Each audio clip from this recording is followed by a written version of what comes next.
I thought I was just buying an old craftsman house. Turns out I bought a front row ticket to the Bennett's family tragedy. One missing seat at a housewarming, one socially optimized story, and a truth dissection cold as steel. Watch me lay my boundaries on the table and make the whole family choose save face or save me. Before we begin this story, let me know where you are listening from in the comments below. My name is Claire Bennett. I'm 33 years old. And what I'm about to tell you today will forever change the way you see your own family. Finally, I have a place no one can take away. The sentence slipped out, light as steam, then hovered in the cool air of the 1915 craftsman that had just become mine. I stepped over the threshold and set my hand on the oak banister, satin smooth where many had touched, nicked where memories had collided. I held my breath until the door clicked shut behind me. Its sound ran the length of the hall, bounced off plaster walls and leaded panes, then returned like a permit. 33 years old, and for the first time I didn't have to ask permission to open a window. I had spent a lifetime healing others. Now it was my turn. Outside, Portland had just stopped raining, the smell of damp wood and maple leaves braided together.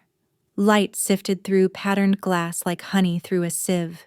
Thin, patient. The living room was almost empty. A thrifted sofa, a brick fireplace that needed repointing, a pendant bulb hanging slightly off-center, like inside a ribcage that knows how to breathe.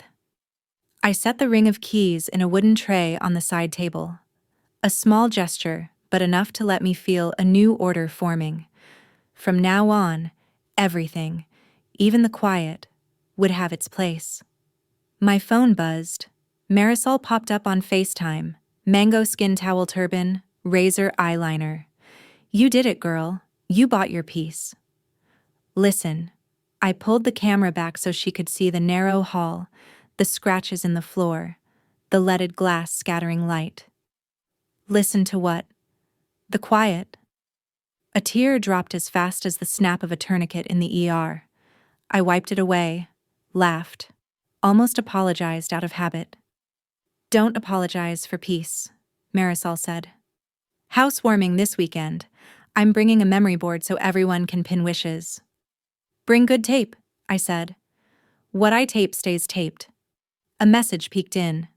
Jude Park, my realtor. Porch swing delivers Friday. You'll love it. I sent a heart. In my head, I heard the imagined creak of chains, the polished wood plank trembling lightly to the rhythm of the evening. I laid things out on the dining table, bone-colored envelopes, a stick of deep red wax, a fine nib fountain pen, a stack of copperplate printed invitations, plus a box of old family photos. I straightened up and called each person by name as if knocking at each door. Colleagues from the ER, 2 yoga friends, the taciturn barista, Mrs. Whitaker next door with the purple lilacs. As I wrote, dark blue ink soaked into paper. My handwriting, learned in parochial school, returned soft but steady. I slipped a photo into each card. One I couldn't leave out. My dad, Robert, pinning a nurse's badge to my gown on graduation day. Firefighter jaw clenched to hold it together, eyes crinkled with pride. On the other side, my mother, Elaine, straightening my collar like she was rehearsing the choir. Sierra, sun-bright little sister, beamed. Logan, the quiet one, tucked half his body behind Dad's shoulder, watching me as if saving the moment for later. I brewed a pot of tea and stood in the kitchen listening to it murmur, the scent of bitter orange and amber from a test-lit candle glimmering. Thick wood trim framed the bench beneath the frosted window, the moldings cupping the room like arms that know how to set a boundary. I pictured where the table would go. A drawer for the good napkins, the spot for the stand mixer. The sense of steadiness arrived the way it does when I set out gauze and count sutures before a tough case. Control what can be controlled. Back at the table, I sealed each envelope. Red wax fell in small circles, the stamp pressed down, letters blooming like a vow. I thought about nights washing blood from my hands, in for 4, out for 4, counting to 8, telling myself, okay. About how for years I measured love by obedience, kept quiet to be allowed to stay. My pen paused over the last envelope. Dad and Mom, Robert and Elaine. The blue ink felt heavier, settling into the paper. I looked so long the tea went cold.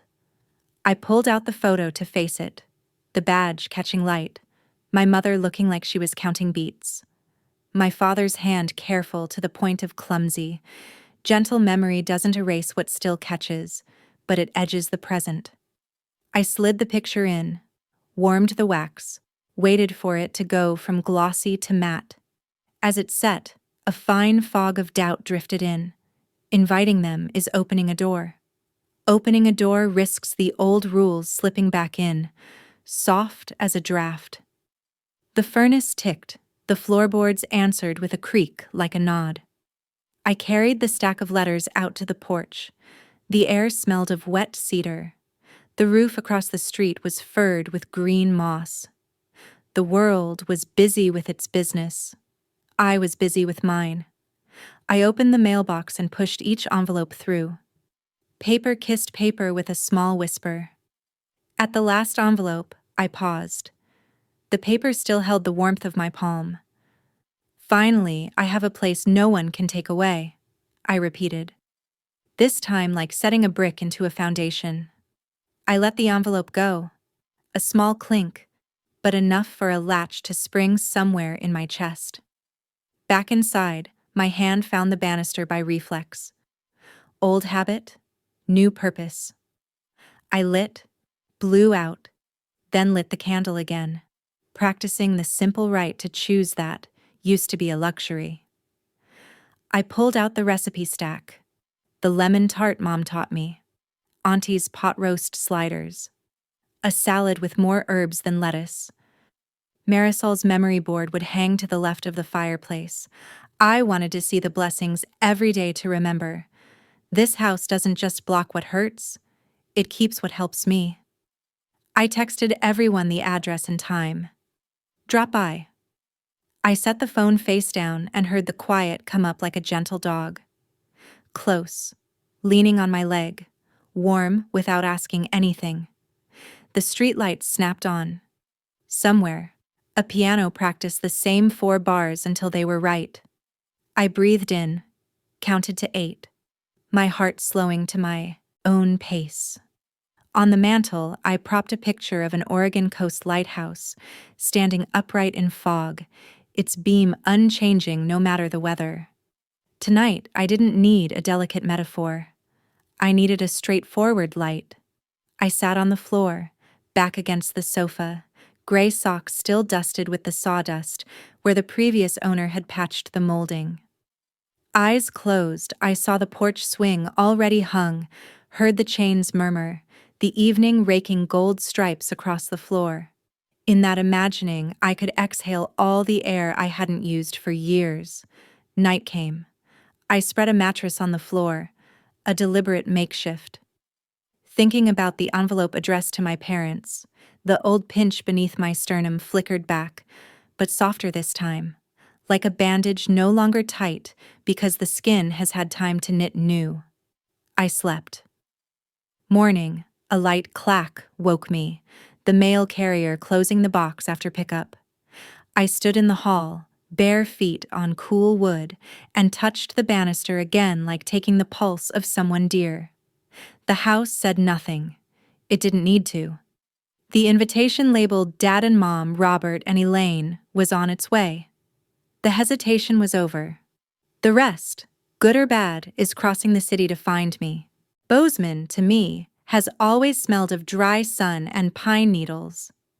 Every time the plane descends, the Bridger Range appears like a giant rib cage, and in my head a major chord from my mother strikes itself so my heartbeat won't stray. Going back to the old home always feels like stepping into a room you know by heart down to each crack, but the furniture has been nudged 2 centimeters, still the same, only different enough to make you want to ask permission before you touch. Be responsible was the lullaby of my childhood. No music box, no teddy bear. Just that sentence, soaked through my mother's voice-counting beats for the choir and the slam of the door when Dad ran after the fire siren. Sierra, haloed, walked anywhere with an invisible ring of light leading the way. I learned to step back into the shade so everything would look tidy. Logan stood at the edge of the frame, observing quietly. The three of us were a photograph everyone mistook for balanced. The Bennett method runs like this. Apologies come first, thank yous come later, and in between is a to-do list where you fill in your own name. My mother, Elaine, choir director, taught that harmony is beautiful when each voice knows how to quiet itself at the right moment. My father, Robert, retired firefighter, taught listening to the crackle of wood to read the wind. Both taught standing straight. No one taught standing alone. The day I said I'd bought a house, my mother breathed an "oh" like she'd hit the high note. "I'm proud of you, honey. We'll be there at 3 o'clock. That old house needs a lot of fixing, doesn't it? You must be careful." Warmth like a velvet glove, with a rigid frame of control inside. I answered in the old rhythm. "Yes, I'm okay. Yes, I have a list. 3 o'clock, I'm looking forward." The Bennett family chat lit up. Dad sent a hammer emoji. Mom pasted a link to a hymn, appropriate for a housewarming. Sierra dropped a car selfie. "Can't believe you bought a house." Then added, "Big news on Saturday." I frowned, then pulled my face back to neutral. The Bennett method always leaves room for the center, and the center is rarely me. Bozeman slid past like slides, picket fences, a medicine cabinet always overstocked with bandages, the living room rug where the choir rehearsed extra. At 11, I brewed tea for the altos. At 16, I skimmed past my own story to ask Sierra about her dress rehearsal. At 21, I rushed home after my first shift to help Mom pick the soprano solo. I liked being the fixer, until I realized I'd forgotten to ask, "And what about me?" The day before everyone flew over, Mom called to remind me, "We'll make it a full weekend. Your sister's very busy, but we'll manage." Full meant Dad would check the utilities, Mom would look at curtains and paint colors. "So the light will land right." Sierra would drop by between 2 bookings, and I, the homeowner, would handle the food and every remaining gap. I nodded, as if the nods had been embroidered onto my collar in advance.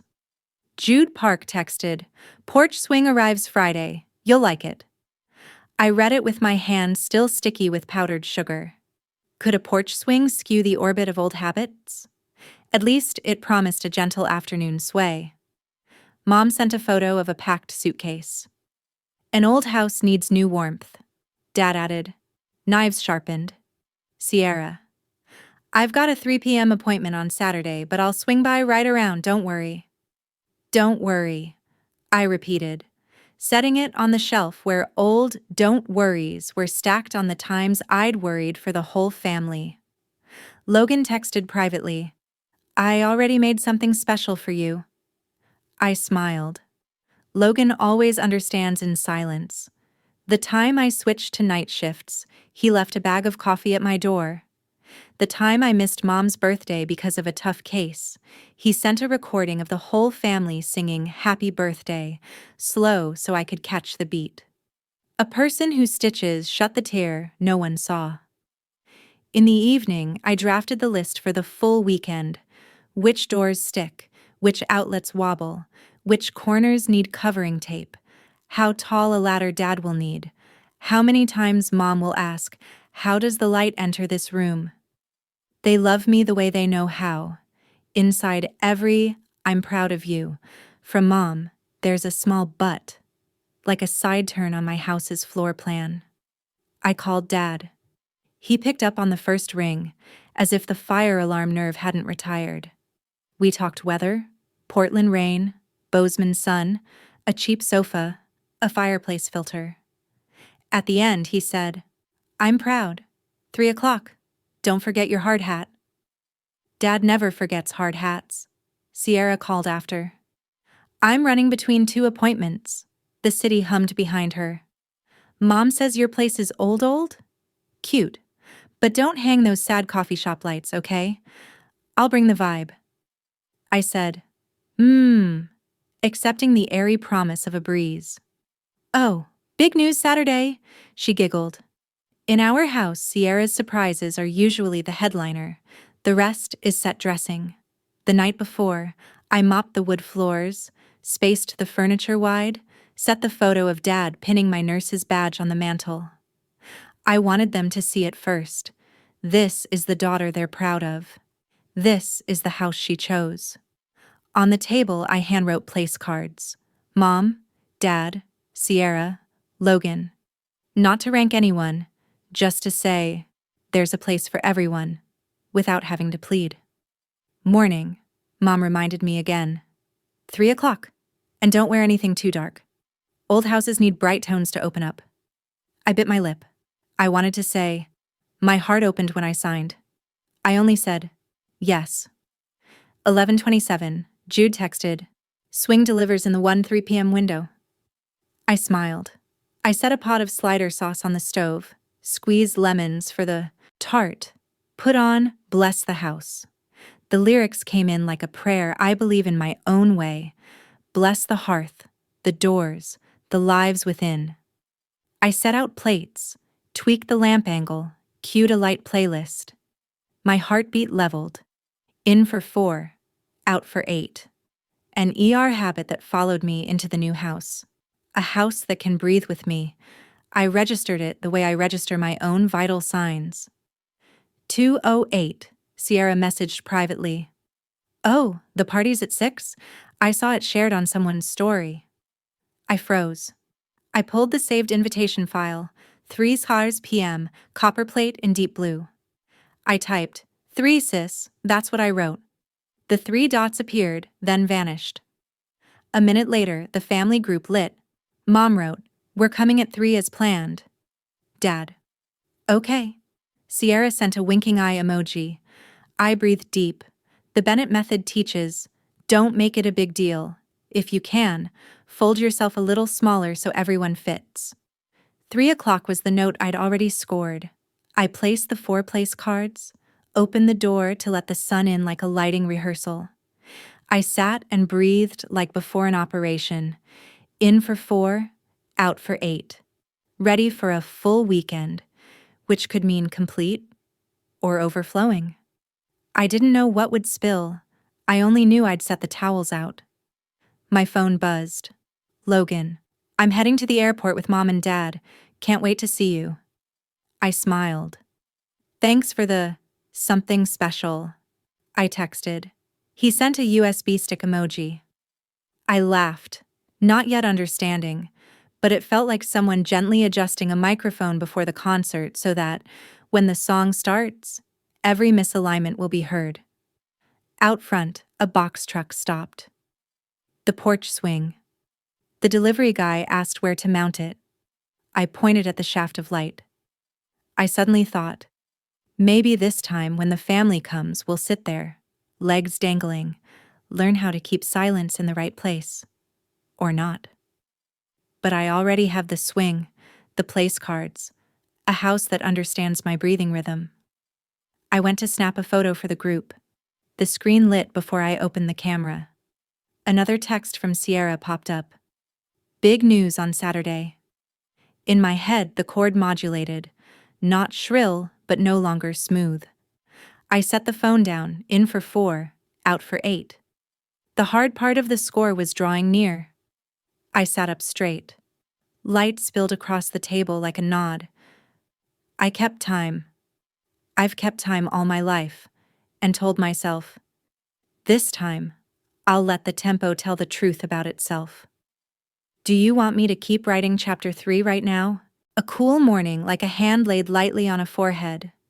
Portland rinsed clean after the night's rain, the smell of damp earth slipping in through the crack of the window I'd opened early.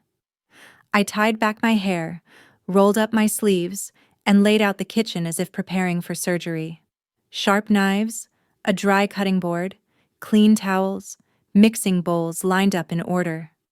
Bright yellow lemons sat on the dark wooden shelf like high notes. I rolled each one under my palm to wake the oils. The lemon scent snapped open, crisp and clear. A dusting of powdered sugar veiled the countertop. The knife touched the stick of butter with a soft click. I mixed the tart crust, pressed it into the tin, smoothed the rim. The saucepot trembled at a simmer. I slipped in lemon juice, fine zest, whipped yolks, stirring until the mixture thickened like sunlight. The pot roast had been braising since last night.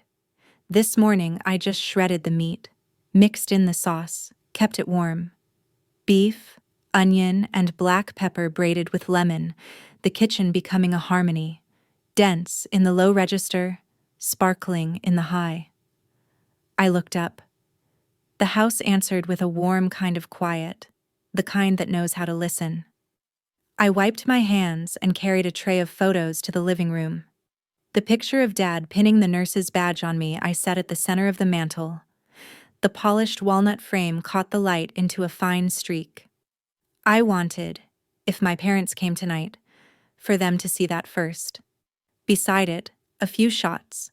Sierra blazing with a grin, Logan tipping his head with a gentle smile, Mom lifting her hand to beat time. I left a space for the map of Portland Logan had said had something special. The doorbell chirped. Mrs. Whitaker appeared, cradling a bundle of purple lilacs as if carrying a child. "I just cut them from the corner of the garden," she said, eyes crinkling with a smile. "Late to bloom, but they make up for it in scent." I invited her in, set a green-glazed ceramic vase at the center of the table, and arranged the flowers. The whole room smelled of a memory that makes you want to speak softly.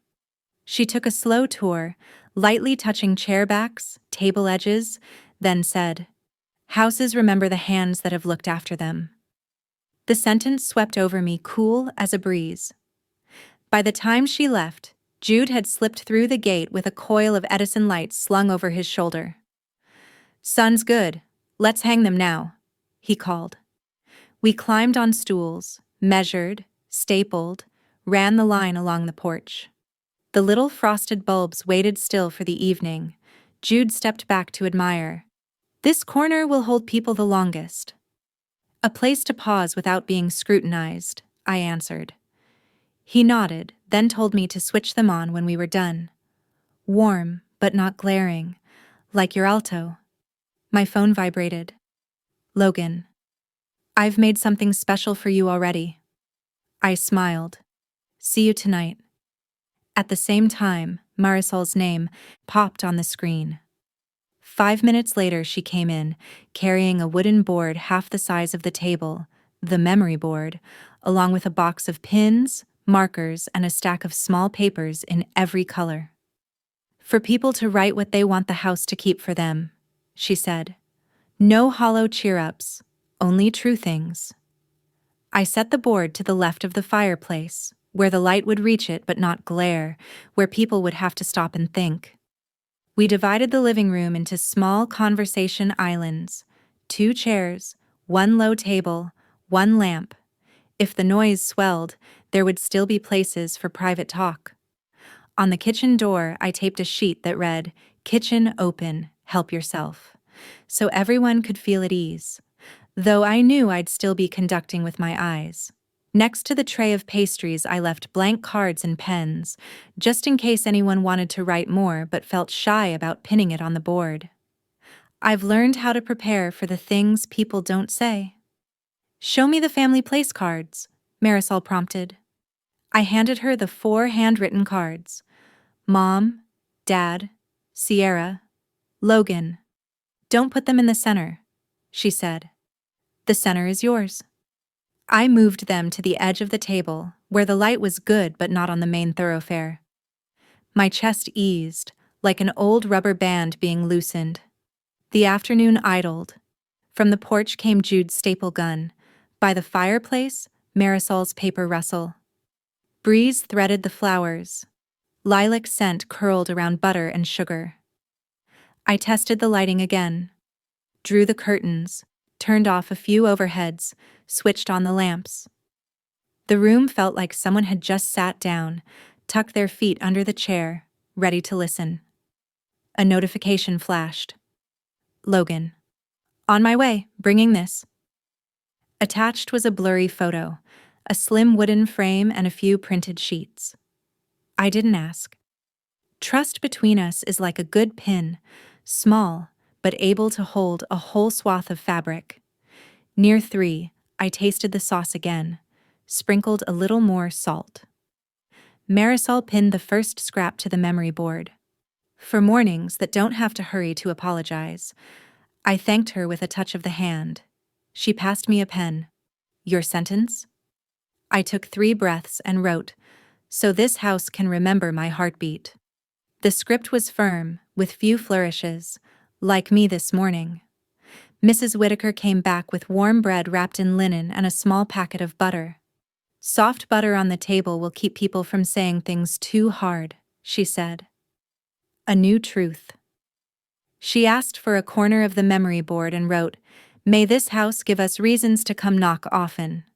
Jude reported the lights done. When he plugged them in, the Edison string glowed a mellow amber, the porch bright without glare, a soft halo that pulls people close. That's enough, I said. I'm learning how to stop in the right place. I did a round. My parents' photo, chairs for Sierra and Logan, the slider tray, the lemon tart cooling, the lilac vase, the memory board, the string lights like a band of stars. Everything sat where it was on purpose.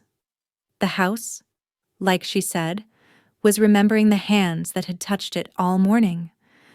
My phone buzzed, arriving in Tannoy. I texted Logan. There's parking out front. A few minutes later, I noticed a slim walnut frame had been set on the mantel at some point. A black and white map of Portland with a red dot marking the house, laser-etched at the bottom. A place no one can take. My throat caught. I touched the engraved line with my fingertip. It felt like laying a finger on a pledge. I sent Logan a heart, got a winking emoji back. Still Logan. Few words. Exact. As I was straightening the table runner, the phone lit. A DM from Sierra. Heads up, might be right on the dot, I've got an appointment at 3. I stood still for a beat. My invitation said 3 Alcons p.m., copper plate in deep blue. I had checked, then checked again.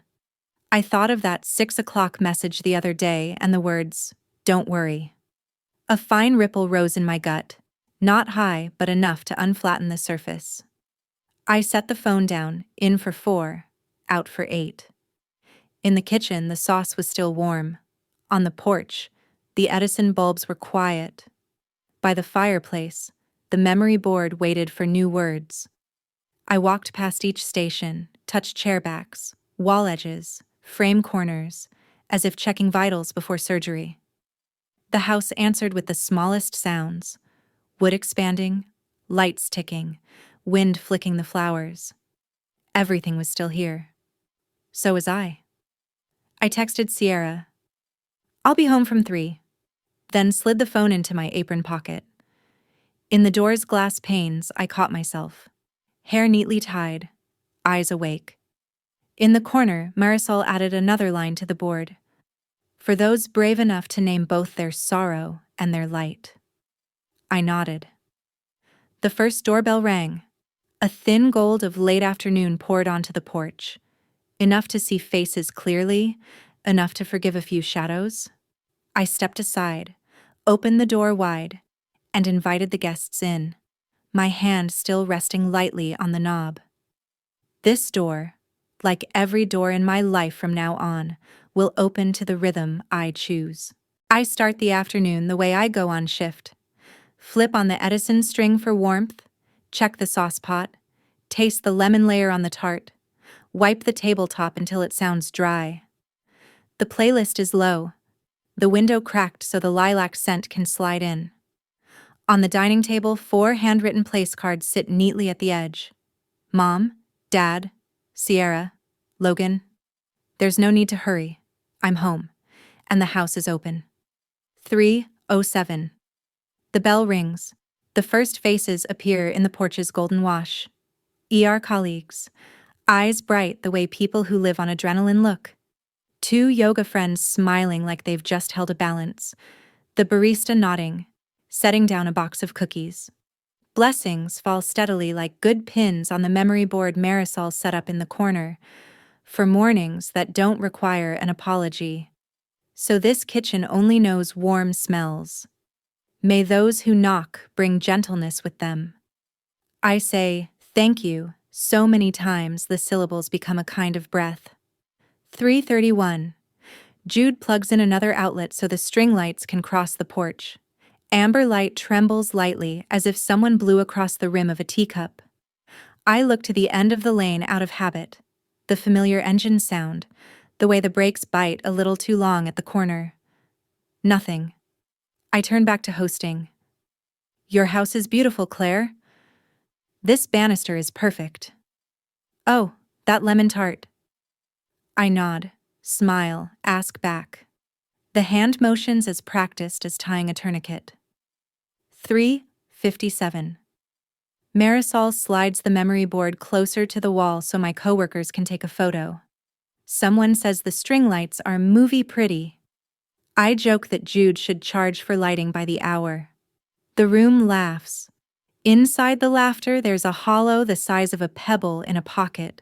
No one notices, except the person standing there counting. 4:12. I stand behind the window frame, a hand resting on the white-painted sill. The sun has shifted. Tree shade covers half the porch. The 3 chairs with names I've been watching since I set them out are still pristine. Mom, Dad, Sierra. A small tug just under my sternum. Mrs. Whitaker comes up beside me, her dry hand touching my elbow, her voice lowered as if afraid to wake someone sleeping. I saw them at Rose City Motors, Claire. A red convertible, with a giant bow. They should be here. The sound around me drags down like a fader. Voices retreat. The clink of spoon on glass disappears. All I hear is blood past my ears, out of alignment. I nod, thank her, then walk the length of the hall. Every little sawtooth in the woodwork, every spot where the floor goes creak, is louder. I sit on the middle stair, where the light is dim and the oak smell is strong. My hands clasp, habit from hard ER nights, the nails faintly pressing the backs of my fingers. I try to count. In for 4, out for 8. My chest stays tight. An image pops up. Sierra on the showroom floor, laughing, palm on the windshield rim. Mom tilting her head to find the light. Dad standing a little angled, hand in his coat pocket. A smile held back the way a man does who promised himself he wouldn't buy feelings at the sticker price. Claire? Marisol appears at the top of the stairs, her eyes scanning fast like a nurse reading the monitor. I smile so she won't flip into response mode. I'm okay, I say. Just need water. She nods, puts a glass with a lemon slice in my hand, then calls out toward the living room. If anyone needs more ice, the kitchen's open. The lemon pulls me back to the surface. Out there, someone starts, "Bless the house." A choir director's daughter's greeting by reflex. The voices find each other, altos rapping sopranos, tenors taking their own path without straying. I stand, breathing easier, and return to the room. I smile, talk, take people to each other, pour more wine. No one here needs to know my sternum just cinched again. 5:06. Logan texts. I'm running late. I-84 is jammed. Sorry. I mark that line like a latch hooking what I have to what I'm hoping for. I reply, it's okay. Drive safe. He adds, got you a present you'll love. I look at the fireplace. The framed map is still there, the red dot steady like a vow. 5:38. The memory board is thick enough that I tilt it slightly. Some lines make me laugh. Some I want to tuck into the wooden tray drawer where I keep the keys. to take out and read sometimes. For children who don't have to grow up by shrinking themselves. For the one who learned to open a window at 2 a.m. without asking. For shifts that end under a porch lit warm. My throat loosens. 6:12. In the house that's warm and just loud enough, the 3 named chairs are still cold. I pass by and set a hand on the back of Mom. One more breath slips by. 7:03. The first wave heads out, making room for a few late faces, new neighbors, colleagues coming off different shifts. I pack sliders to send home for his wife, dim a few lights so the room lowers its voice. The door stays open. 8:23. The phone rings. Dad glows on the screen, a cold white. I look for the length of one heartbeat, then swipe to answer. I'm here. Dad's voice isn't the rasp he gets after a fire. It's tight, like a string cranked past pitch. We need to talk. Right now. Behind him is a big space, a dealership, music, someone laughing. Okay, I say, stepping out to the porch so the wind can touch my neck. The Edison bulbs murmur. We just saw Sierra's post, he says, not leaving me a breath. We had to cancel the weekend because of her. You moved the party from 6 o'clock up to 3 just to make things hard on your sister, didn't you? I stand still, my hand clamped on the door handle. A few raindrops touch my skin and vanish. Inside, someone laughs. Someone says, "Let me pour more." I speak slowly, keeping time the way I coach a patient with chest pain. My invitation says 3 o'clock, Dad. I didn't change it. He gives a short laugh. Not a laugh. Then what about the story? Plain as day. 6 o'clock. You knew she had a 3 o'clock appointment. Do you think about anyone but yourself? He drives the words she and yourself like rivets. 2 old habits rush each other. Apologize first to keep the peace, and tell the truth to keep myself. I lay each word down like placing hemostats on a tray. I wrote it, sent it, reminded. 3 o'clock. If there's anything else, maybe someone... I stop. I won't speculate. I won't plead either. Dad exhales hard. Your mother's upset. Sierra is very upset. We'll talk later. The call ends before the word later hits the ground. I stand there, the phone cold in my hand, watching the Edison string sway. The rain ticks up a notch. Marisol says my name, her voice rounded and steady. I turn back in, smile, say, I'm fine, with my mouth, and let the rest of me step back into a corner with enough light to see and enough dark to be alone. When the last guest leaves, I lock the door, dim the lights one by one, leave a single table lamp. The house sags like a score that's dropped a key. I wash my hands, wipe the table, straighten the chairs. I lift the 3 place cards under the lamp.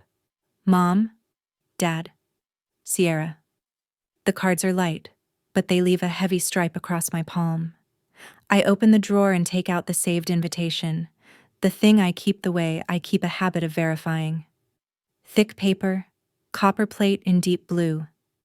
Saturday, 3:01 p.m. I set it beside the phone. The ink looks exactly as it did when I wrote it.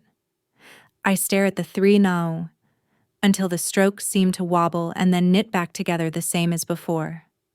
Somewhere, someone said 6.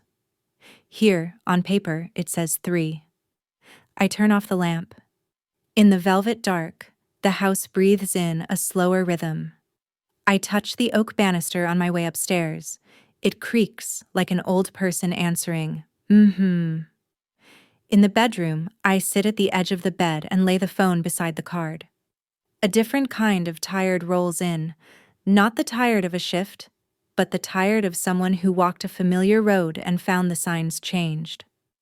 I lie down and let the streetlight pour through the beveled glass into thin bands, the lilac scent lingering like a hand smoothing hair. I say softly, tomorrow, find the answer. Before I close my eyes, I touch the card once more, like touching a pulse that's still steady. Truth is sometimes as small as a number. But the small numbers, set in the right place, can open or close an entire door. Night gathers into a thin velvet layer on the ceiling. The house has lowered its voice. The Edison string on the porch is off, but leaves a residue of light on the glass. The saucepot is turned upside down and dry. The memory board tilts from the weight of words. I sit on the floor in the middle of the living room, back against the sofa, the tea tray gone cool, the phone glowing a small square like a cut. Beside it lies the saved card, 3 p.m., which I set out earlier. I reopen the message thread. Chat bubbles drift under my finger like moss on water. In the middle sits a screenshot. Lines the app claims are from me. Hey, move the party to 6 so everyone can make it. Don't worry, Sierra, I'll keep it flexible for you. Mom, 6 p.m. is better lighting anyway, lol. I didn't write them. I know my own cadence, the words I avoid, lol, the kind of emoji I never use. And yet, in this golden haze, they wear my name.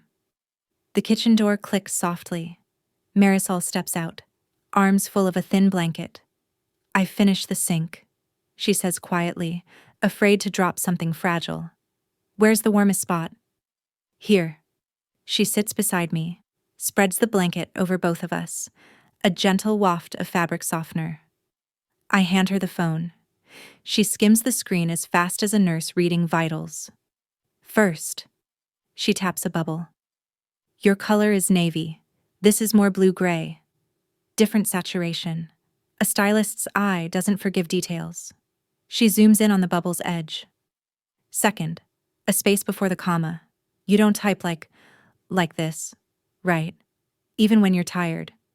I exhale, my throat loosens. Go on. Third, the timestamps jump backward. 5:59, then 5:57. Could be a bad capture, but could also be someone pinning times. No hacker required. I huff a laugh. Are you a stylist or digital forensics? Stylist means nitpicker. Marisol shrugs. Also, this is my friend. I'm using every light I've got. I nod. Each detail she points out feels like removing one more clamp from my ribcage, but Dad's voice from tonight still reverberates. Do you think about anyone but yourself? I open Instagram, willing to unpick the stitches to see inside. Sierra's story sits first. A slightly shaky video, a filter lifting her skin half a tone brighter. She laughs, a glass in hand. We did it. Pops around with cartoon fireworks. Next comes a photo of a red convertible with a giant white bow. Caption, Saturday date, big win. Right after is a direct message. Hope your party is cute. Maybe don't make everything all about you? I stare until the word you blurs and then sharpens again. Anyone knows I'm good at making sure things aren't about me. I'm the one placing chairs, laying out napkins, pouring wine, to push the light toward everyone else. Yet in her line, I'm the selfish center. My stomach tightens like it's touched a cold needle. Sorry, Marisol murmurs, as if she'd brushed a bruise. But that tone, that's really her. I know, I say. The voice is true. The truth. Not necessarily. Marisol flips back through the images. Look at this typo. Flexible turned flexible. You never misspell that. Back in February, you corrected my caption supplies to surprise and lectured me on syllables. She cuts me a side-eye, grinning. Everyone's got a signature hand. I snort, unwillingly amused. I am kind of unbearable. Unbearable in the right places, she says, and I think Sierra had help. The phrasing, the filter, the timestamp trick. Doesn't feel like something she rigged up in one afternoon. Trent, I say, the name popping like a pin. The new boyfriend. Works in tech. That smirk like he's holding a ready-made quip between his teeth. Optimizes? Society?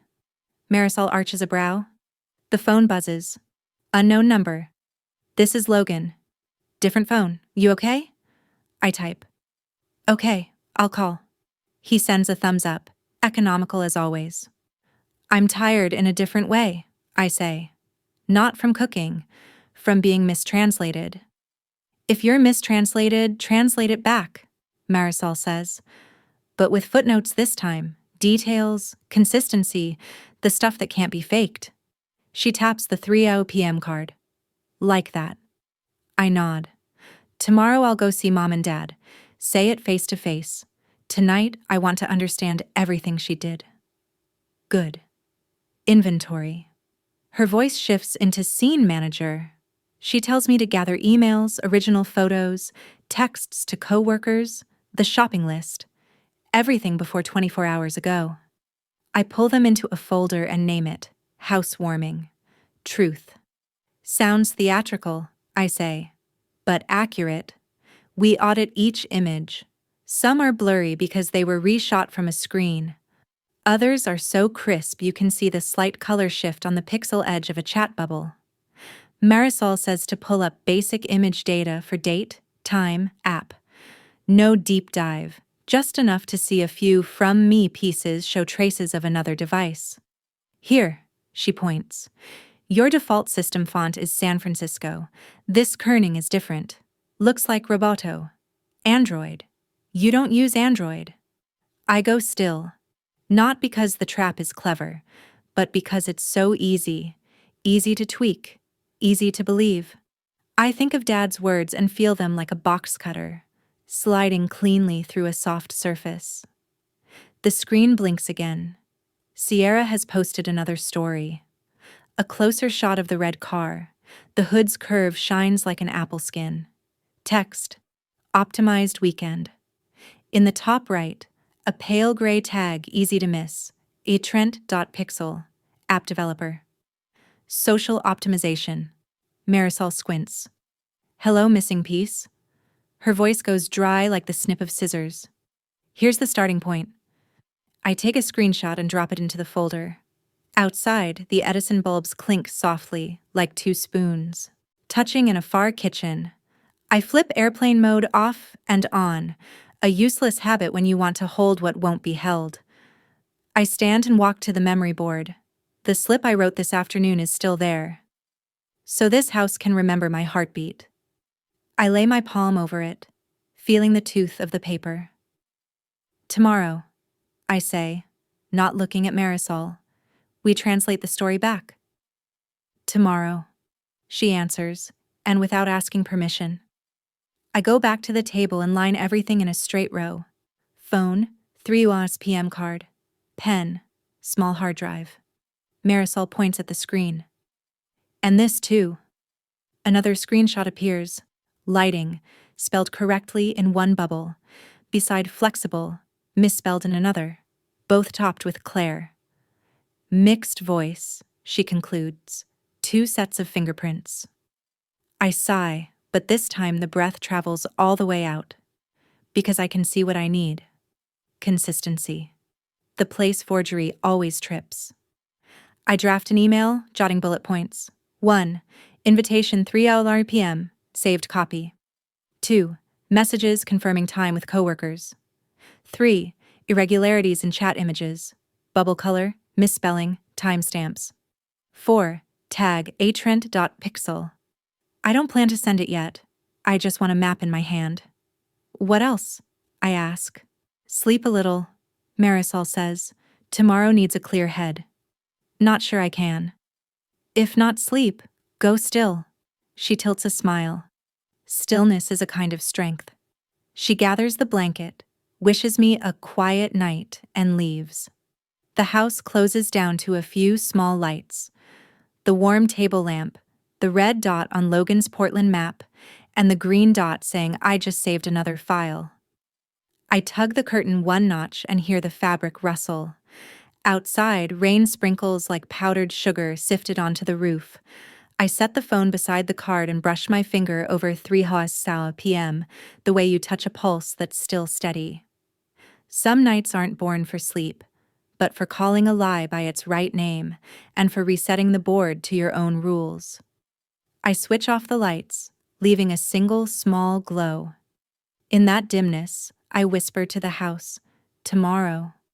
And somewhere along the wire, a bulb says tick, like confirmation. Sunday, 11 o'clock. The sky is clear but cold, white sunlight slicing through the glass like a paper knife. I stand at Sierra's apartment door, my hand on the hinge, feeling the chill of the metal. In my pocket is the hard drive Logan handed me. In my head is the checklist of details Marisol and I combed through last night. Bubble color, misspellings, timestamps jumping backward, the Atrant.pixel tag. I haven't come to pick a fight. I've come to call everything by its right name. The door opens. Cheap vanilla and Mediterranean sea rush me. The apartment is flat bright like a set. Glossy surfaces, no mark. Sierra wears a white sweater, hair flat ironed, lips glossy. She looks at me with a practiced surprise, innocent and stung at exactly the same time. You came without texting? She stretches the word texting like stringing a thin wire. I did text. I step in, leaving the door ajar. I only need 15 minutes. Bring your phone. We'll compare. Then we're done. Sierra smiles thinly without meeting my eyes. Oh my God, Claire. The interrogation voice again?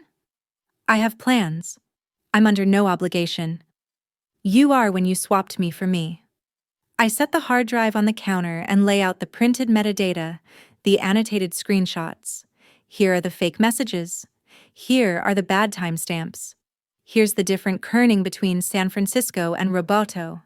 And here, the Atrant.pixel tag on optimized weekend. Sierra blinks, raises a brow like she's hearing a foreign language. What's kerning? Are you talking to me or lecturing design students? I'm talking to you like two adults. I keep my voice low. You texted, I'll be right on time because I have an appointment at 3. You posted, we did it, at 5, while Dad called to scold me for moving the party to 6. You knew I'd written 3. You knew. The air hisses down a half step. Sierra picks up a glass of water, trying to hide the tremble at her mouth. I didn't do anything, she falters. I'm tired of you always acting like the victim. Last night I was busy. And the story, Trent put it up. I don't know tech. Good, I say. Call Trent. You can both explain. Trent steps out like he'd been waiting behind the curtain. Fitted black tee hugging his shoulders, a fine-line tattoo running his forearm, sweat mingled with sharp cologne. He tilts his head, half smiles. Hey Claire, I was just tweaking the router. What's up? Sierra's phone. I look straight at him. Yours too, if it's convenient. Whoa. Trent throws up his hands like he's caught in headlights. Not cool letting people paw through personal devices. And who cares about kerning? This is life, not a lab. In life, you need truth even more, I answer. Match times, image sources, 10 minutes. Trent flicks a glance at Sierra. The flicker flashes like metal. A tacit deal. Sierra's stressed. He softens, fake gentle. She doesn't need an inquisition. You need to stop, I say. I set the "We Did It" photo beside the 3:00 p.m. card. You need to look at what you did. Sierra tosses her chin, eyes brimming right where an invisible camera would catch them. Why do you always make everything so dramatic? Her voice breaks, half anger, half wounded. I just wanted everyone to have fun. I just wanted a day for me. It's always CLAI. I stay still.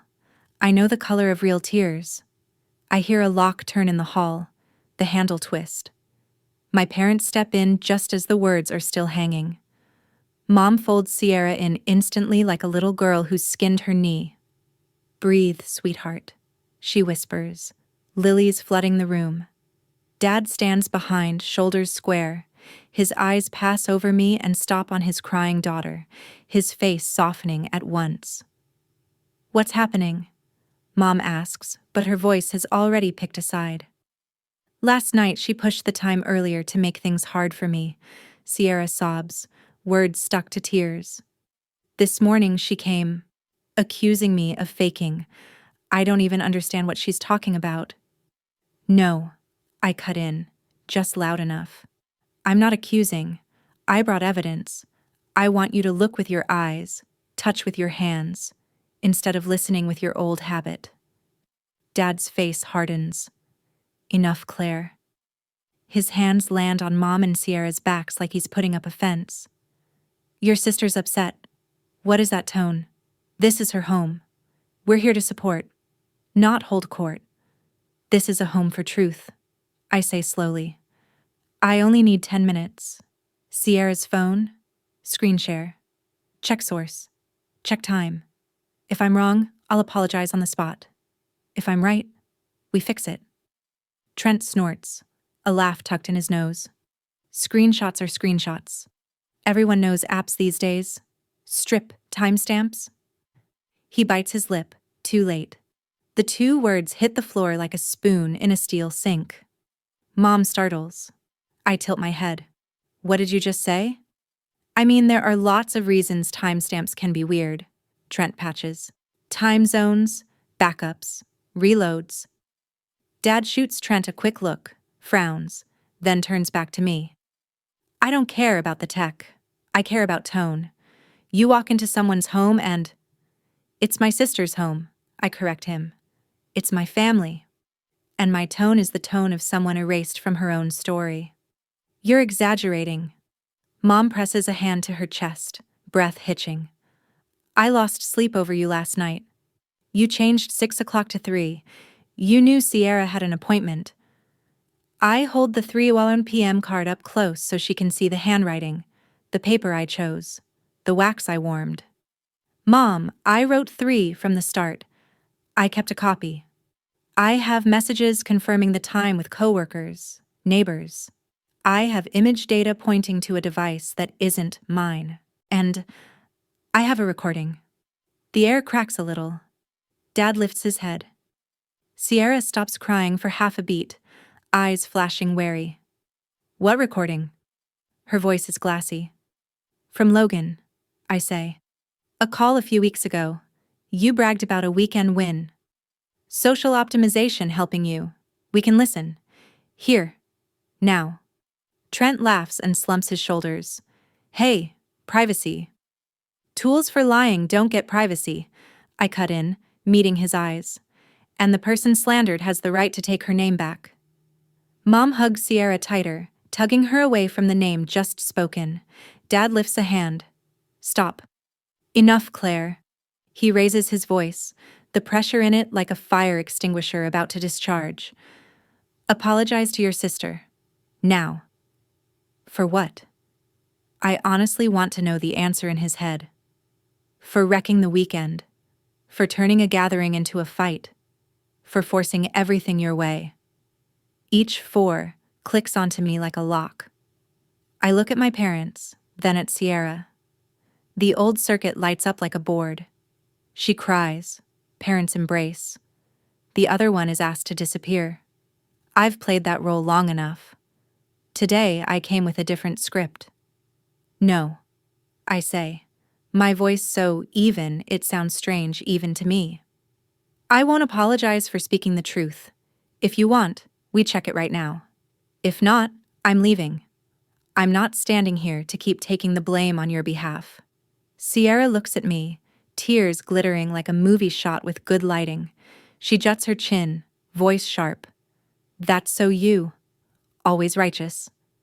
I turn. Trent lets out a small sound. Victory or relief, I can't tell. I open the door. Metal scraping wood sends a low note through my chest. Let's... Dad starts, then doesn't. Mom says nothing. I step into the hall, my feet sinking into carpet so thick it makes no sound. Behind me, a voice. Maybe Trent's, maybe a small version of many voices, drops. She's always been jealous. The door closes. Not a slam, just the latch click, like a circuit flipped. I stand still for a long breath, my hand on my sternum, feeling the steady beat.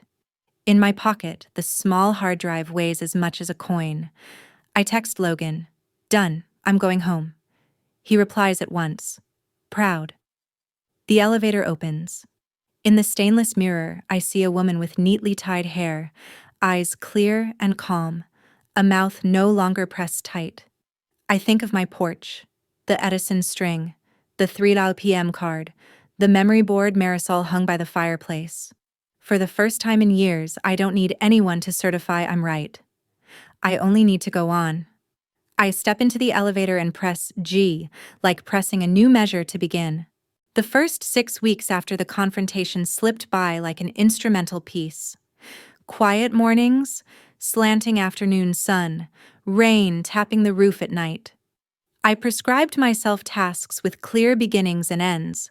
Straight seams to stitch back the raw fabric that had been yanked, painting baseboards, replacing the screen door, re-crimping the hinge that went creak.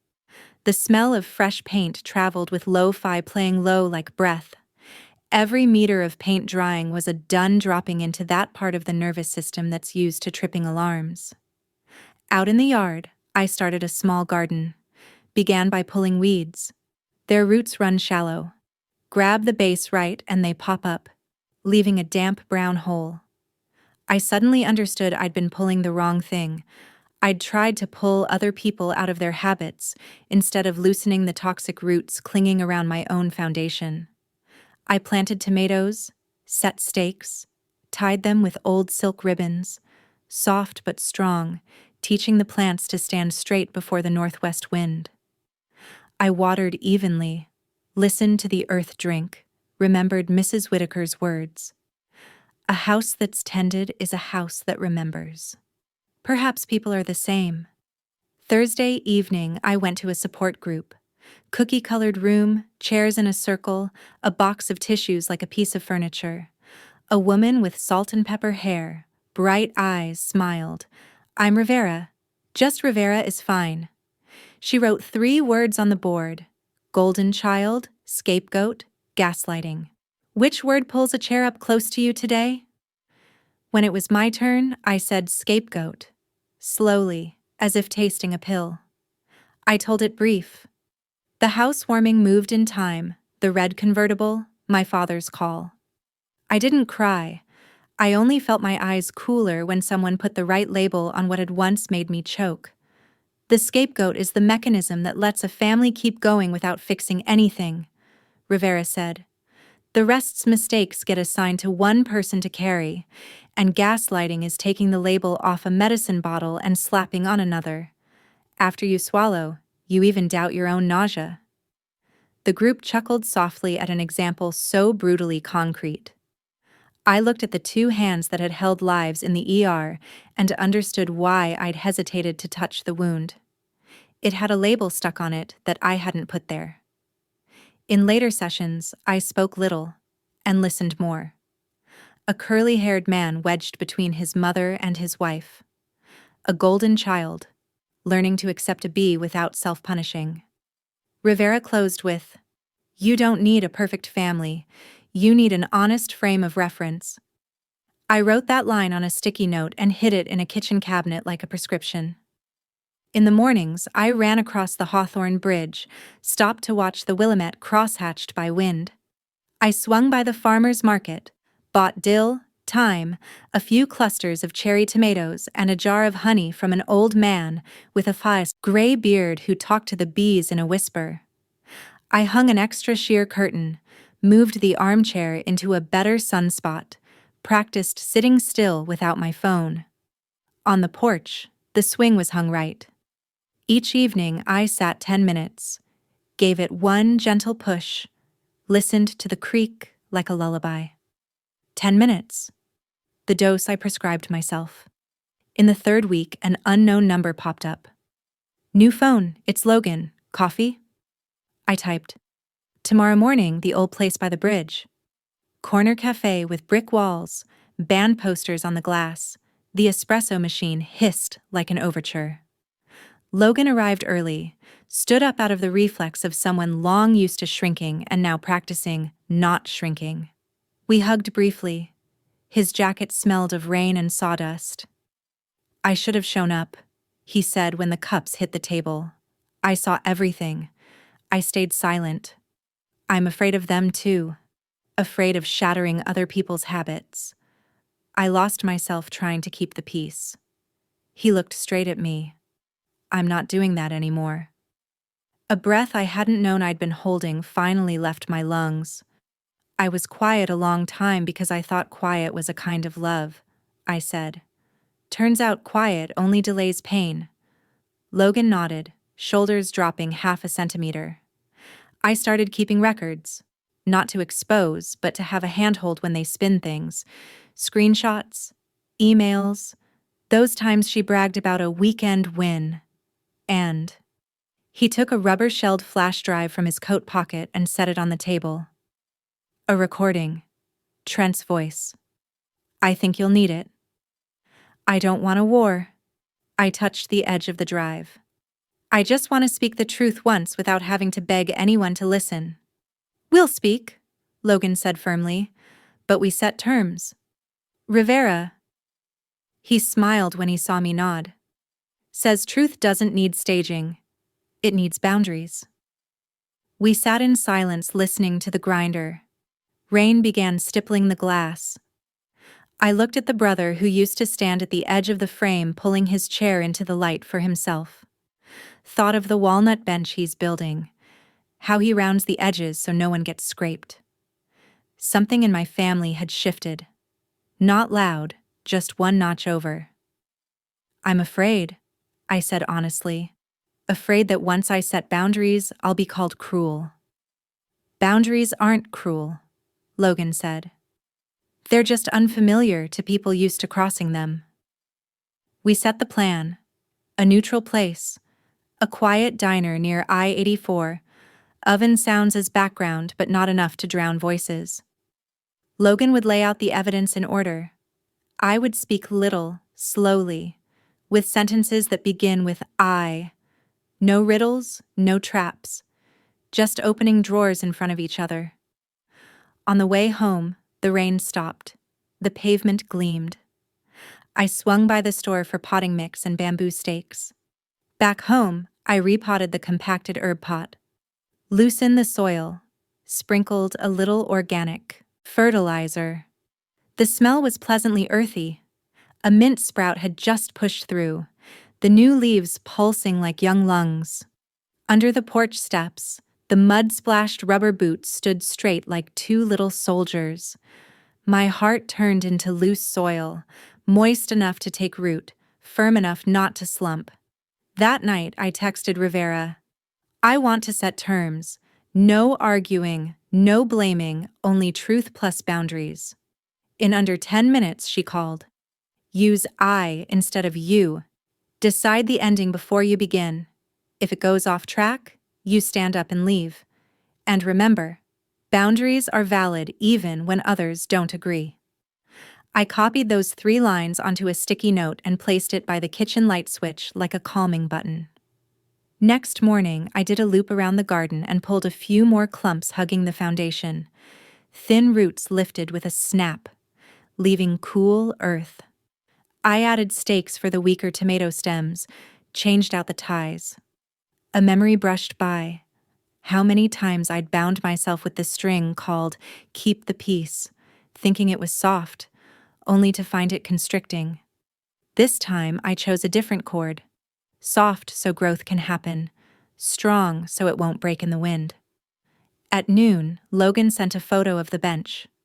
Dark walnut top, rounded beveled edge, a test line he'd engraved. For the one who keeps moving forward. I texted back. Don't engrave a name, just the meaning. He replied, the meaning is you. I laughed. A laugh that wasn't forced. In the afternoon, I sat on the porch swing and drafted a message to my parents. I erased and rewrote, keeping the words less thorny but not blurred. I want to clarify things once, without arguing. If you want to hear the truth, 4 p.m., Cedar and I-84. I'll leave early if things go off track. I didn't hit send yet. I set the phone next to the drive Logan gave me, added printed pages, a pen, and a small notebook to a canvas bag, a kit for the procedure ahead.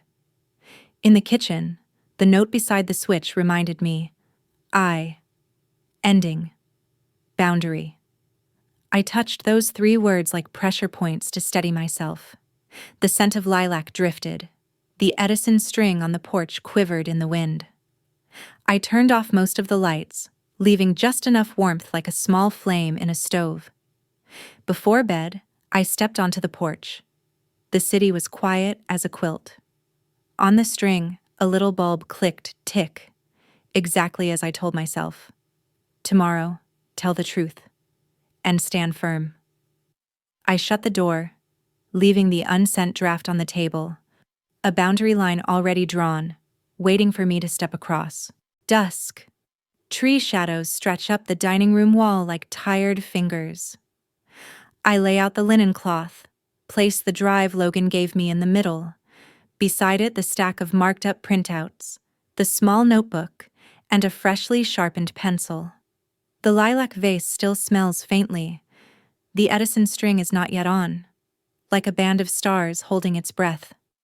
In front of me is the most important job I've ever done for myself, calling things by their right names. The drive opens to 4 tidy folders: chat capture, email, audio, misc. In chat capture is a series of shots so sharp you can see the color fringing on the edge of the bubbles. Logan numbered the dates and times. I follow along. In one thread, Sierra texts, "Is there a way to make the timestamps proper?" Right after is a photo of a man's hand with fine line tattoos, clearly Trent, pointing at an interface. Spoof timestamp. Paste. Export. In a corner of the photo, there's the faint watermark of an emulator app. I don't need to understand all the tech to understand. This wasn't accidental. It was a deliberate operation. The email folder holds a message with the subject Weekend Playbook. I read it slowly, a chill crawling from my neck to my chest. She needs to remember her place. The sentence is as dry as metal. It says exactly what I'd only ever felt as a draft leaking under the door. I'm not a person, just a place that needs pressing down so the rest can stand tall. In MISC, there's a checklist Sierra made for Saturday. 11 initias, hair. 1:30, dealership. 3 years, story tease. 5 years action, post we did it. 6:30 dinner. The 3 hash, story tease, stabs the bruise. The same time I invited. No gray area left to cling to. I open audio. The first few seconds rustle, then Logan's voice, small as if the phone were in his pocket. "Yeah, listen to this." Then Sierra's voice, bright and polished. "We have to win this weekend. The car is one part. The other part is making Claire look ridiculous. Trent says it's easy, just social optimization. Tweak the time, tweak the words, tweak the light. People will believe it." In the background, Trent gives a short laugh like a bottle cap popping off. I stop the file and press both hands over my eyes until colored specks swim in the dark. When I look again, the room is unchanged. Linen, printouts, pencil. Only I am different. The body has smelled the odor of truth. Not smoke and fire, but cold as a freshly honed blade. The phone vibrates. Rivera is calling back after the text I sent at noon. Her voice is warm and even. "Claire, when you look at the whole picture, what do you see?" "I see an image-making machine," I say. Feed in habits, fears, and taste. Out comes a story where I'm always wrong, and I see the hands running it. What do you want to do with that discovery? I want to tell the truth once. No arguing, no begging anyone to listen. Just put it on the table, and then lay down conditions. "Good," Rivera says. "Remember, the goal isn't persuasion, it's clarity. You stay in your chair, speak with sentences that start with I, set boundaries, and stand up when someone shoves those boundaries." I understand, and I'm afraid. "Courage doesn't lack fear," she replies. "It just puts its hand on the knob and opens. I'm on the line if you need me." I thank her, hang up, and write large in the notebook. I, boundary, clarity. Then I prepare the presentation the way I would a procedure. Brief, clean, sufficient. Item 1. Invitation 3 or 0 p.m. saved copy. Item 2. Messages confirming time with coworkers, neighbors. Item 3. Signs of forgery. Bubble color. Different kerning. San Francisco versus Roboto. Timestamps jumping backward. Item 4. Weekend playbook email. Item 5. Photo of the spoof timestamp app. Item 6. Audio recording. Item 7. Conditions for the future. I pause at item 7. Conditions aren't demands. They're house rules. I cross out and rewrite until the sentences stand upright without stabbing anyone. Do not bend time, words, or images for personal advantage. Do not call each other by a place. When you err, repair with concrete action. Remove, correct, apologize to the right person, in the right place. If respect isn't possible, I will leave. We will only meet again when everyone is ready. Logan knocks just as the light goes down. He brings a folder clipped neat as a portfolio. I printed everything, even an index, he says, setting it on the table. We go through it. He follows the order I drafted, adding a pinpoint here and there. Here lighting is spelled right, next to flexible wrong, 2 authors' fingerprints. This 5 o'clock warm filter matches the story. Nothing grandiose, just narration. I brew tea and set the 2 cups in a straight line. I'll text Mom and Dad tonight, I say. Neutral ground. Not my house, not theirs. Cedar, near I-84? Logan asks. Warm lights? Thick wood tables? Yes. 4 o'clock tomorrow. If they go off topic? I stand up. I point at the slip by the switch. Ending. Boundary. I won't chase anyone down an alley. He dips his head, voice small. I've watched you run after them too many times. I've watched it too, I say. And I'm done. After he leaves, I sit at the screen again and reopen the playbook email. I don't see Sierra as an enemy, but as someone standing in front of a warped mirror, praised every time she smiles the way the mirror wants. I won't fix her mirror. I'll keep mine flat. I pick up the phone and type slowly. I want to clarify things once, without arguing. If you want to hear the truth, 4 p.m. tomorrow, Cedar and I-84. I'll leave early if things go off track. I'm not looking for an apology, I'm setting conditions for future meetings. I send it. Then set the phone, face down the way you set a hemostat back on the tray. I switch on the Edison string outside. Amber light pours into the room like honey. The stack of documents in front of me no longer looks like a threatening hill. They're flat stones laid as a path across a stream. I go turn off the other lights, leave a single small glow, then return to the chair. I replay exactly 1 section of the recording, weekend win, then stop. Hear enough to feed clarity, not anger. The phone lights. Mom.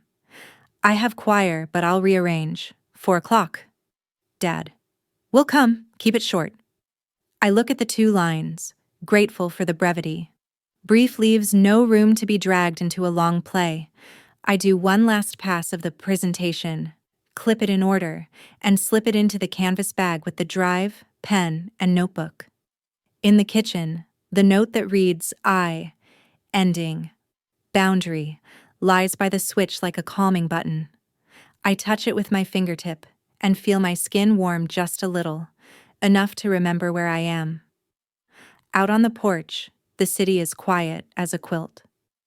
I sit on the swing, give it 1 push. The small creak repeats like the house's signature. I picture Cedar's thick wood table, Logan laying out the evidence 1 by 1, and my voice not shaking when I say, I love my family, and I will stay if the truth is allowed to keep its name. Before bed, I stop by the memory board. I pin on 1 more slip. For the times we speak clearly without shouting.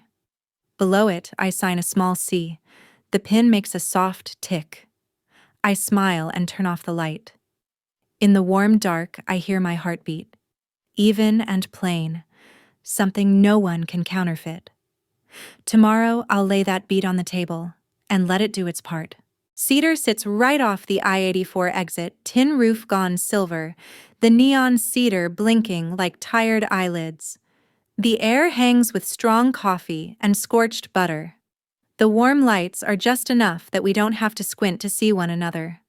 I arrive 10 minutes early and pick a table against the wall, not to be defensive, just to know what I'm leaning on. Logan comes after, sets the clipped file packet down, nods. Stick to the order. I'll open. You speak little. At 4 sharp, my parents step in through the bright rectangle of the glass door. Dad takes off his cap, shoulders straight in the way of someone who won't let his back lie. Mom adjusts her scarf, the choir master's eyes still keen, but with a tired streak deep inside. We sit facing each other. The first moment holds no words, only the sound of a spoon touching a plate at the next table and a truck rolling past, making the window pane tremble. We asked you to come, I begin, keeping my sentences starting with I, we, I. To tell the truth once. No arguing, no forcing anyone to believe. Just lay the pieces on the table, then set conditions for how we meet next time. Keep it short, Dad says, voice taut like a cable. Everyone's tired. Short, Logan answers, opening the file. He places the saved invitation first, copper plate in deep blue. Saturday 3 p.m. Next come the printed confirmations with coworkers and neighbors. A few clear, see you at 3 lines. The next page, chat bubble color off, San Francisco versus Roboto Kerning, timestamps jumping backward, no lecturing, just something to look at. This is the technical part, Logan says, voice wobbling once and then steadying. Not who speaks better, but what's consistent. Here, Claire's device. There, another device. Here, 559, the next line, 557. And here, the Trent.pixel tag in the optimized weekend story. Mom props her chin on her hand, eyes scanning fast like reading notes. Dad sets a calloused finger on the 3-0 ho, as if to test whether the ink will smear. He says nothing. Logan sets down a printed email. Subject: Weekend Playbook. One line bolded. She needs to remember her place. No one touches the page. The air over the table thickens by a thin layer. He places a USB. He plays the audio at a just enough volume. A few seconds of rustle, then Sierra's voice, bright, polished. We have to win this weekend. The car is one part. The other part is making Claire look ridiculous. Just social optimization. Tweak time. Tweak the words. Tweak the light. People will believe it. In the background, Trent gives a short laugh like a bottle cap popping. The sound stops. Mom lowers her face into her hands. Dad looks at the wall, the light making his eyes look wet. No way, he says, and leaves it hanging. The door opens. Sierra walks in, cream coat, curled hair, heels tapping even beats. She flicks her eyes to the USB, to the papers, half smiles. What's this, a bit? Sit, I say, level. We're at the listening part, not the performance. Sierra pulls out a chair. It scrapes lightly. I don't have time for skits, she says to an invisible camera. I already apologized to Mom for not coming. You didn't apologize to me, I reply, neither sharp nor sweet. That's okay. I'm not here to demand an apology. I'm here to name what happened. I point in order. The 3-0 invitation, the confirmations, the signs of fabrication, the place, email, the checklist with 3 rye, story tease, and the recording. If I've understood wrong, say so. If I'm right, you don't have to perform. You acknowledge it. Sierra drums her nails on the table. Acknowledge what? You always make everything so much. Kerning. Timestamps. Who even? Dad cuts in, voice breaking half a step. Did you say, make Claire look ridiculous? He looks at the table's edge, not his daughter. Sierra blinks, lifts her chin a fraction. I was joking. And social optimization? Mom looks up, eyelids red. You did those things? Trent did. Sierra fires back. I don't know tech. But you knew, I say. And you benefited. You knew I invited everyone for 3. You picked that exact time to tease the story. You knew Mom and Dad would believe you. You knew. And you used it. Sierra gives a rough little laugh, half crying, half hard. Why is it always you? Strong Claire. Angel Claire? I'm tired of standing next to that light. I was scared you'd overshadow me. Again. A string in the air snaps. Dad sets his big hand on the table, opens it and clenches it as if searching for something to hold. He starts, then changes course. I wanted to believe what was easy to believe about you. His voice knocks against a stone. I looked for what I wanted to see in Sierra. I put the rest of the weight on you, Claire. Mom looks at me, then at Logan. She reaches out and touches the back of my hand. I'm sorry, she whispers, as if afraid to break something delicate. I teach a choir to keep time, and I didn't hear the time at home. I don't cry. Something like old rain inside me just dried a little more. I didn't come for an apology, I say, placing the paper on the table. I came to set conditions for how we meet next. I love all of you. I will be present, but from today, I will only be inside my own house, under these rules. I read, without commentary. Do not bend time, words, or images for personal advantage. Do not refer to each other as a place. When you're wrong, repair with concrete action. Remove, correct, apologize to the right person, in the right place. If the boundary is shoved, I will leave. We meet again only when everyone is ready to respect it. I look at each of them. I'm not asking anyone to agree. I'm informing you how I will behave. Logan folds his hands, eyes anchored on me. Sierra looks out the window. The day's last light pulls back from the glass edge. After a moment, she lowers her voice. I told Trent to do it for fun. Then it got out of hand. I liked being chosen, being seen. I'm scared that if I stand still, no one will look. She wipes her eyes, this time at no perfect camera angle. I was wrong. Dad exhales, heavy as setting a fire extinguisher on the floor. He turns to me. I'm sorry. The 2 words pass his throat with the weight of a long shift. We messed up a lot. You stood straight, and we walked crooked. Mom takes Sierra's hand. We'll take down what needs taking down, she says, like instructing herself. We'll correct in front of those who saw. We'll find therapy, if you agree. Sierra nods, eyes avoiding the USB. I'll see someone, not to erase it, but to take responsibility. Good, I say. The server refills the coffee, the warmth spreads across the tabletop. We sit, not hurrying toward a movie-perfect ending. Change, I know, is a low note. No fireworks. It changes the lock in silence. I gather the papers, clip them neat, and slide the USB back toward Logan. One last thing, I say to all 3. I won't take part in stories that use the name family to erase individuals. I won't chase anyone down an alley. If you want to come to my house, the door is open when the truth is allowed to keep its name. Mom nods, her mouth shaping. Okay.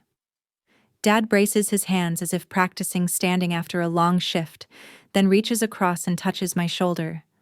Lightly, enough to know the wire's still there. Sierra hugs her purse, sits a few more beats, and says softly, "Thank you for not turning me into the enemy." We are a family, I say. But family doesn't grant immunity from responsibility. It only gives the chance to repair. I stand first, pushing my chair back in. Logan stands with me, my parents rise a beat after. No hug, just a nod, like a choir admitting it has matched the conductor's beat. Out in the lot, late sun breaks on the hoods, freeway wind mixing rubber with pine. Logan asks quietly, "You okay?" "I am," I say. Not because everything is calm, but because for the first time I'm not matching my breathing to someone else's. Tomorrow I'll be on the porch with coffee. If they want to come, they know the rules. I'll bring the bench. Logan smiles. The carving's finished. We walk the length of the lot. Footsteps behind us. "Claire," Dad's voice, no longer sharp. I turn. He stands where shade meets light, cap in his hands. "I want to help fix the porch railing. This week." An offer made of wood, nails, and time. "Yes," I say. "Sunday." The yes sits right between my sternum and throat like a small stone warming in my palm. Before turning out onto the road, I glance back through the window. Mom is still seated, head bowed. Sierra is typing. I don't know what, and today, I don't need to know. I step into the Portland evening, a kind of light that lets you see the edges and understand. Some endings don't slam doors. They just turn the latch so next time it opens a different way. Tonight, the Edison string on my porch will glow, not to celebrate winning or losing, but to light the boundary that has just been called by its right name. 3 months passed, short as a finger snap, and long as a season of sowing. Portland slid into summer. Sky a fresh green blue, sunlight poured thin along the eaves. I picked a dry day for a second housewarming. Smaller, warmer. The guest list was just a few colleagues from the ER, Mrs. Whitaker, Jude the light stringer, and the young couple who'd just moved in. I wrote the invitations by hand. My handwriting, not perfect, but truly mine. In the morning, I made pot roast sliders, sliced a platter of greens, and chilled a pitcher of lemon water. The wooden table I'd waxed yesterday smelled faintly of honey. On the mantel, the memory board stood ready. I pinned the first slip. The times you stand alone are also when roots take hold. Robert came early, arms around a heavy toolbox, with Logan behind him carrying a level and a bundle of screws. The two of them walked into my house like into a familiar shop, neither timid nor loud. "I'll check the porch railing," Robert said, his voice clear so it wouldn't step on anyone else's. Sunlight slanted across the old craftsman steps, the grain darkened by a century of rain and sweat. Robert measured, Logan braced. The whir of the drill and the twist of the driver matched like a 1-2 count in an ER shift. Drill, pause, check, tighten. We talked about 45-degree cuts, which screws suit old wood, how to rub in wax so rain slides off. No one mentioned cedar. The lasting apology was set with nails and time. "Solid." Robert tested the new rail, then looked up smiling. The smile wasn't snagged by guilt, just the joy of a job done right. Logan stowed the level and let his shoulders loosen. "Good, Skipper?" he asked. I gave a thumbs up. The drill went quiet and a brand new steadiness settled on the porch. Near noon, Elaine arrived with 5 choir members. She brought a fruitcake and a stack of old scores. We stood out on the porch, the Edison string still dark, the wind thickening the lilac scent. "For the house," my mother said, her eyes softening a tone. They sang, "Bless the House." The voices passed through the doorframes, perched on the new railing, slipped into the kitchen, and played around the small frame where Dad pinned my nurse's badge all those years ago. I don't pray much, but that day the word "bless" rested on my chest like a warm hand. Guests drifted in.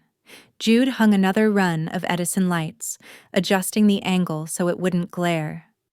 Mrs. Whitaker came hugging a bundle of purple lilacs and set them in the green vase I'd found at the flea market. She walked slowly through the living room as if taking the house's pulse, then smiled. Homes remember the hands that tend them, and the backs that know how to turn away at the right time. She pressed a hand to the wooden door as if greeting an old friend. Around 3, Logan disappeared and came back with a walnut bench. The surface was dark as chocolate, the edges softly beveled. He set it along the porch, right where I like to sit and watch the rain. On the lip he'd carved, "For the one who keeps moving forward." No name. I touched the letters with a fingertip and felt the wood warm from sun and from hands. "Try it," Logan said. I sat. The bench cupped my back and left just enough space in front for 2 people to sit side by side without knocking knees. "Perfect," I said. He gave a small nod, the nod of someone who's just closed a seam so flush it needs no glue. Elaine brought blank slips and invited everyone to write something for the memory board. The lines arrived quietly. For the one learning to say no without shouting. For laughter to come back to this porch this summer. For a door that opens from the inside. I pinned each piece, listening to the tiny tick of the pin like a period landing in the right place. A thick envelope slipped into my hand. Claire in a light slant. A Sierra hand. I went to the kitchen and opened it. Inside were 4 lines, all verbs. I used other people to build myself up. I take responsibility. I chose the warped mirror because it praised me. I'm learning to look into a flat one. I will remove and correct, with actions, not stories. When you're ready, I want to sit on the porch. We don't have to say much. No full sentence. Sorry. No excuses. Just a direction. I set the letter in the drawer where I keep stamps and paper clips. What needs doing will be done, or it won't. Today, I'm simply noting the intent. By late afternoon, friends and neighbors gathered on the porch. I poured lemon water and switched on the Edison lights. Amber fell across faces like a dusting of cinnamon. Robert and Logan leaned on the railing they'd installed, said something, and burst out laughing. My mother chatted with Mrs. Whitaker about cool weather lilies. Her hand brushed the vase as if it might break. I stood in the middle of the porch and felt a quiet space where old noise used to be. A coworker asked, "How do you feel now that everything is clear?" I smiled. Not everyone agrees, but the roots have taken. I lifted my glass and said to everyone, and to myself, plain and steady, sometimes standing firm in the truth means standing alone for a while. That's where the strong roots form. Some people clapped softly, some only nodded. No one needed a speech. They needed to feel this porch hold. The sun backed away slowly. I gathered plates and stacked chairs. Logan helped fold the table. Robert wiped oil off the drill bit before snapping it back into the box. My mother hugged me without squeezing, a hug with air left for breathing. "Your house is beautiful," she said. "So are you," I answered. As the guests thinned, Mrs. Whitaker came back to tuck a few more lilac stems into the vase. "This house is teaching old neighbors like us about courage," she said. "Thank you." She left with that rounded step of someone who knows the way home. I sat on the swing. The chain gave its small lullaby creak. Inside, the memory board was thick with paper. A few slips crooked, a few straight, all of them fastened. My phone lit with a photo from Logan, him and Robert laughing on the porch, their hands still dusty with sawdust. I zoomed in. The fine shavings clung to their eyebrows like summer snow. My heart beat one perfectly ordinary beat, so steady it sounded like silence. I leaned back, tracing the warm trail of the Edison lights with my eyes. In my head, I ran through everything the way a doctor checks a discharge sheet. Wound rinsed clean, antibiotics complete, sutures approximated, patient understands home care. A house, I thought, is where you tend yourself with enough patience that you don't have to come back to the ER with the same tear. I nudged the swing with my toes for one more arc. The window across the street reflected my house like a flat mirror. I looked at the Claire in that mirror. Not an angel, not a designated scapegoat, just a 33-year-old woman who knows how to look straight on, say no, and open the door when someone knocks with the right name. A line moved through me, needing no narrator. I don't need a perfect family. I need a true home. And at last, I've found both. I turned off a few lights and left one glowing near the memory board, enough for anyone late to still see the words they've pinned. On the porch, the walnut bench lay quiet like a gentle note. In the garden below, the tomatoes had set, the bamboo stakes held the stems upright, and the silk ties didn't cinch too tight. Tonight, I'll sleep to the sigh of the trees, with lilac still circling the window frame. Tomorrow, if Robert stops by, we'll brush on another coat to seal the railing. If Logan brings coffee, we'll sit on the bench, our shins touching warm wood. If my mother calls, I'll answer with a sentence that begins, I. If Sierra writes again, I'll read when I'm ready. And the house. She'll do her part. Remembering, steadying, lighting. Not dazzling, just the right amount of true. I pulled a thin throw up behind my shoulders and listened to the swing come to rest at its balance point. On the Edison string, a single bulb clicked, like a latch shifting a notch. I smiled at that small sound and closed my eyes. Somewhere in the house, a steady heartbeat kept to its old work, and this time, it bears the right name. I used to think revenge was a word sharp enough to cut. Turns out, for me, revenge is simply to keep living. Through truth, through a house whose lights come on right on time, through laughter that doesn't need permission. Every time I water the garden or sit on the swing listening to the chains creak softly, the old parts of me come loose, one nail at a time. There's no thunderous finale, only quiet acts. Unposting a false story, securing a railing, writing a letter that doesn't defend itself. That's how we relearn the language of family. If there's anything I owe, I repay it in peace. If there's any debt to settle, I settle it with boundaries. And if anyone asks, what becomes of those who hurt you? I'll point to my porch at sunset. The one who stays is the one willing to stand upright in the honest light.